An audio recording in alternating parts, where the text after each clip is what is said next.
Okay, let's review what an isotope is. So an isotope are the exact same atoms, but they have different numbers of neutrons, which will give it different masses. We write isotopes, the symbols, in this generic format. In this case, X is the symbol, A is the atomic mass. Remember, the mass is equal to the protons plus the neutrons. And then Z represents the number of protons. Let's take a look at an example. Often you'll see it like this, where the number of protons is not written. And the reason that it's not written is because for carbon, the number of protons is never going to change. So in this case, the protons is equal to 6. That's not going to change. This is the mass, 12. So if the mass is equal to the protons plus the neutrons, then how many neutrons does this isotope of carbon have? Well, in this case, the number of neutrons is also 6. In this case, the mass is 13. The number of protons isn't going to change. And then the number of neutrons then, because 13 minus 6 is 7. Lastly, this isotope of carbon has a mass of 14. Protons won't change. And so the number of neutrons is 8. Isotopes are used to calculate mass. And this particular question is called a weighted average. That's how we use isotopes to get those masses on the periodic tables. And a weighted average is exactly like how your grades are calculated. So let's take a look at how to do this. So a student takes a chemistry class, 60% of the grade is due to tests, 10 from quizzes, 30 from labs. That adds up to 100%. So in this case, a student earns 85% on tests. So that's 85% of the total 60. And I had to change this one to a fraction because a fraction of the grade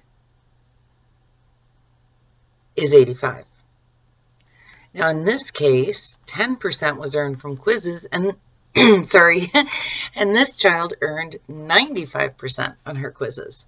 So 95 times that fraction of your final grade plus, and on this one, 100% on the labs. And labs were worth 30%. So 100 times 30% equals. Well, let's calculate that, and you'll get that student's final grade. So in this case, this student earned a 90.5%. This is an example of what we will be doing in class. So if the average atomic mass of carbon is calculated by using the isotopes, this is how we're going to do this. We take a look at this one first. 98.89% of all carbon atoms have a mass of 12. So 12 times that fraction plus 1.11% of all carbon atoms have a mass of 13.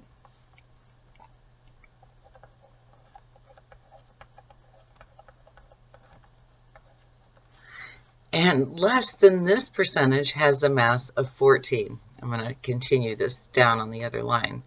So 14 times. All right, let's put those together. And we end up with 12.01, which is very similar to the atomic mass found on the periodic table. And I'll go ahead and give it a unit, AMU, atomic mass units. Now the ultimate counting by weighing involves this guy. Remember this handsome dude? Yes, his name is Avogadro.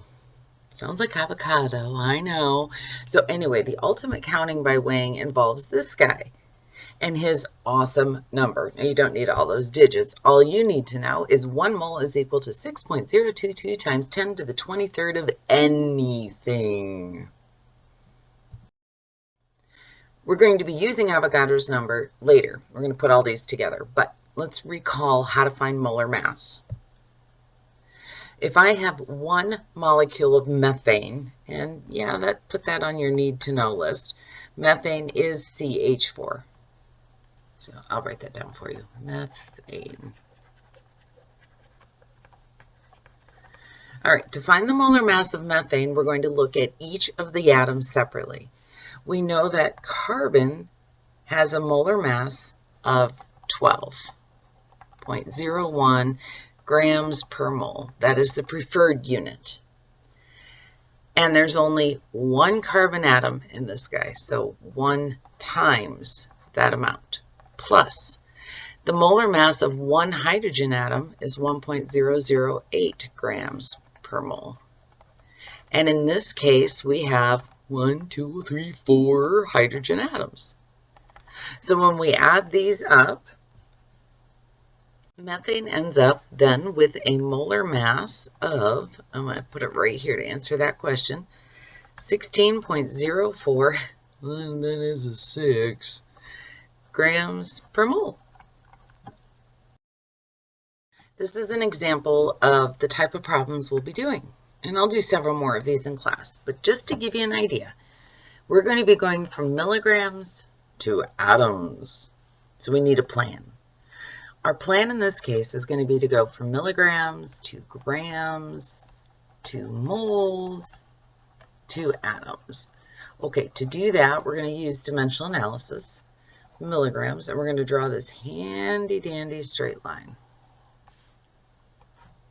If milligrams is here, oh, wait, 128.3, we should probably have that number, 128.3 milligrams of silver. All right, remember, milligrams is here, so we got to chase that unit down to grams. Well, I know there's 1,000 milligrams in 1 gram.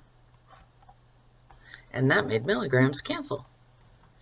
So grams now to moles. We're going to chase grams down to moles. To find that conversion between grams to moles, we're going to use this handy-dandy number off of the periodic table. So we know 107.87 grams for 1 mole. It's always 1 mole. Grams to 1 mole. It's always grams to 1 mole. Okay, got it. All right, that made grams go away. Now we need to go from moles to atoms. So we're going to chase this unit down, moles to atoms. And I know 1 mole is equal to that very handsome dude's number, 6.022 times 10 to the 23rd. I'm too lazy to write it. Equals. Well, that made moles cancel, and I'm left with the unit I want. So now let's see if you can use your handy-dandy calculator. We end up with 7.16 times 10 to the 20th atoms of silver. Don't worry, I have several more of these to do in class. This was just an example of what we're going to be doing. So up next, mass percent